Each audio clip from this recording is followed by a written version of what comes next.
Selamat pagi anak-anak. Pada pagi hari ini kita lanjut pelajaran kita, pelajaran IPA, yaitu mengenai hidrosfer. Nah, kemarin kita sudah belajar tentang gunung api. Gunung api itu termasuk kepada litosfer, ya.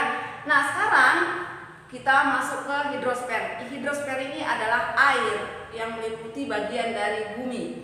Nih, lapisan air yang menyelimuti bumi itu disebut dengan hidrosfer. Nah, hidrosfer ada di mana saja? Itu ada di danau, ada di laut, ada air tanah, ada uap air yang ada di udara.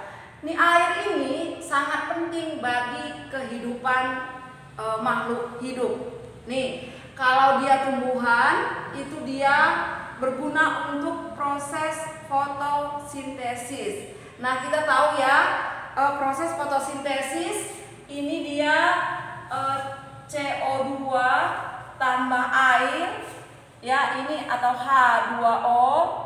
Nih, ini ada cahaya matahari. Nah, kemudian di sini klorofil. Nah, menghasilkan glukosa plus O2 atau di sini bisa karbohidrat.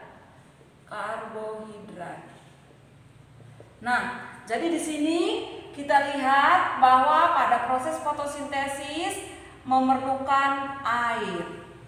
Nah, yang kedua, ini untuk manusia. Nah, kalau kita ini tahu semua bahwa manusia tidak dapat hidup tanpa air. Nah, mungkin kita bisa hidup 3 hari tanpa makan ya, tapi kita tidak bisa hidup 1 hari saja tanpa air. Nih, kenapa? Karena air ini sangat penting dalam proses metabolisme tubuh kita. Nih, selain sebagai proses metabolisme, ini air juga kita gunakan untuk kebutuhan sehari-hari. Nah, contohnya untuk mencuci beras pada saat memasak, ya, untuk mencuci pakaian, nah, dan lain sebagainya. Nih, bumi kita ini, kalau kita perhatikan, kalau mungkin kalian lihat di Google atau kalian lihat di peta, itu sering disebut sebagai planet biru. Nih, kenapa disebut sebagai planet biru? Karena memang sebagian dari bumi kita ini atau lebih dari 70% dari bumi kita ini diliputi oleh air.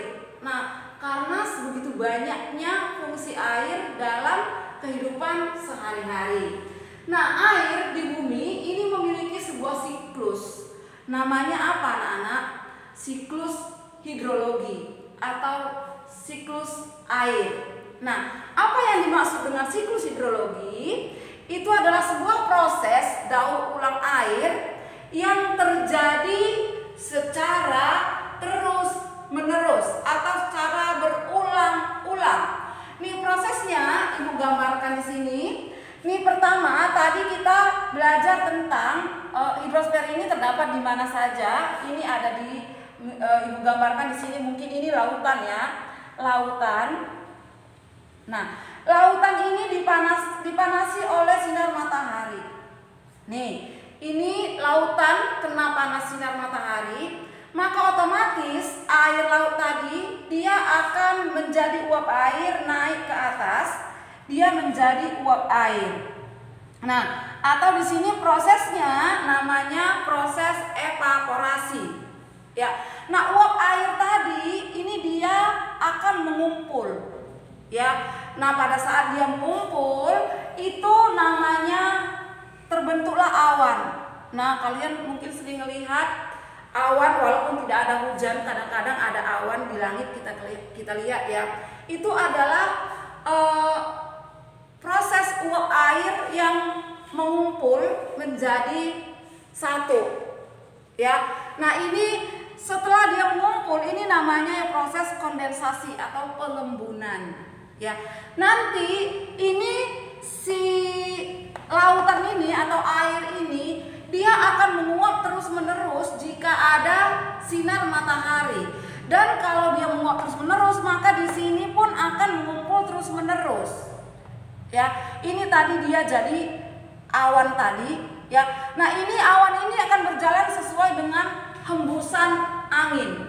Nah, kalau awannya udah banyak menggumpal ya dan sudah berat di atas, tidak dapat ditiup angin lagi saking beratnya, berarti di situ sudah banyak sekali uap airnya, tidak dapat ditahan lagi, maka dia akan turun menjadi hujan. Nah, hujan akan masuk ke dalam tanah yang menjadi yang namanya air tanah. Nah, ini juga air tanah ini harus ada yang menyerap atau menahan. Makanya di sini biasanya tumbuh-tumbuhan, ini tumbuhan ya, ini tumbuhan juga ikut di dalam siklus air. Ya. Nah, seperti inilah siklus air. Tadi Ibu bilang daur ulang air yang terjadi secara terus-menerus. Nah, karena begitu seterusnya.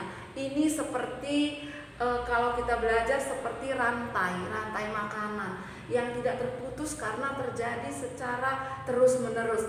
Tapi bisa nggak Bu siklus air ini berubah atau rusak? Bisa. Ya, kenapa? Kalau misalnya tumbuhan tidak ada, atau misalnya air laut menjadi tercemar. Nah, itu bisa merubah yang namanya atau mempengaruhi yang namanya siklus air tadi. Misalnya nih, kalau tumbuhan nggak ada, maka air yang ada dalam tanah tidak dapat ditahan. Ya, nggak dapat ditahan. Makanya nanti air tanah, kalau lagi musim kemarau, air tanahnya tidak ada. Nah, kalau air tanah tidak ada, itu yang menyebabkan suatu daerah susah mendapatkan air bersih. Nah, artinya di sini siklus air tidak berjalan dengan lancar. Nah, kemudian di sini ada Ibu buat akibat banjir. Kenapa Bu kita belajar tentang banjir di sini?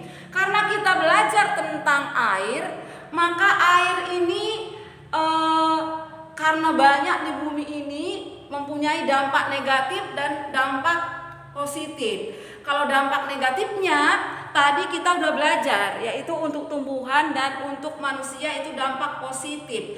Maka banjir juga mempunyai dampak negatif. Ya, apa dampak negatif dari banjir?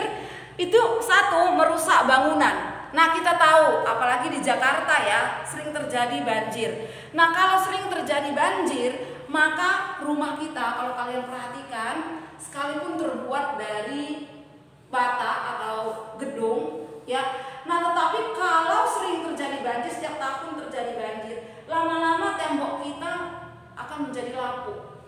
Nah, jadi ini bisa merusak bangunan. Kemudian mengontaminasi sumber air bersih.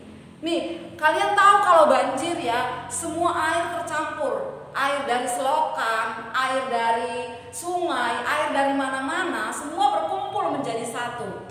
Nah, sehingga air bersih sulit untuk ditemukan karena air yang kotor dengan air yang bersih itu sudah bergabung menjadi satu.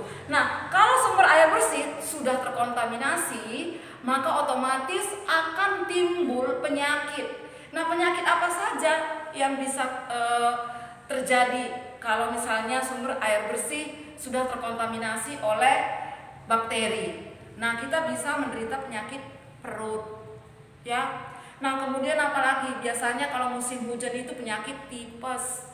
Kok bisa Bu? Ya iya, makanan yang kita gunakan itu kita membersihkannya atau memasaknya dengan air yang sudah terkontaminasi, ya. Kemudian menyebabkan korban jiwa. Nah, ini juga sering sekali, apalagi anak-anak ya, baru-baru ini terjadi banjir di Jakarta. Itu ada beberapa korban jiwa karena banjirnya sangat parah, yang mungkin tidak sempat menyelamatkan diri. Karena apa di sini?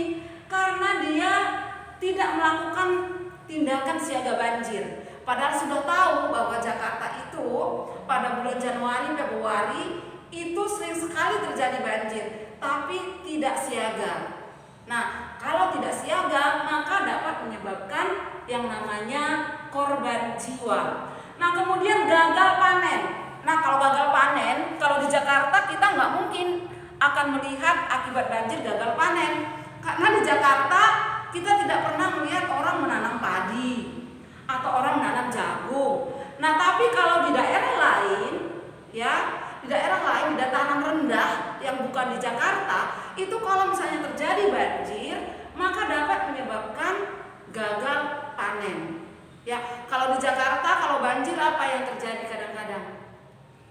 Kalau bukan gagal panen, orang nggak bisa melakukan kegiatan ekonomi, ya. Nah, contohnya pedagang-pedagang susah untuk berdagang karena apa? Karena di sekitarnya banjir. Nah, pergi berangkat kerja susah. Jadi kegiatan ekonomi menjadi terganggu akibat adanya banjir. Nah, kemudian apa sih yang menyebabkan terjadinya banjir? Nah, pertama, curah hujan yang tinggi. Kalau setiap hari hujan seperti di Jakarta ya, 2 hari saja hujan dari pagi sampai malam, itu pasti sudah terjadi banjir di seluruh daerah Jakarta. Nah, hanya daerah-daerah tertentu saja yang tidak mengalami banjir. Nah, kemudian apalagi yang bisa menyebabkan terjadinya banjir? Sistem pengelolaan lingkungan yang buruk. Nah, kadang-kadang nih, sekalipun curah hujan tinggi, kalau sistem pengelolaan lingkungan bagus, maka tidak akan menyebabkan banjir.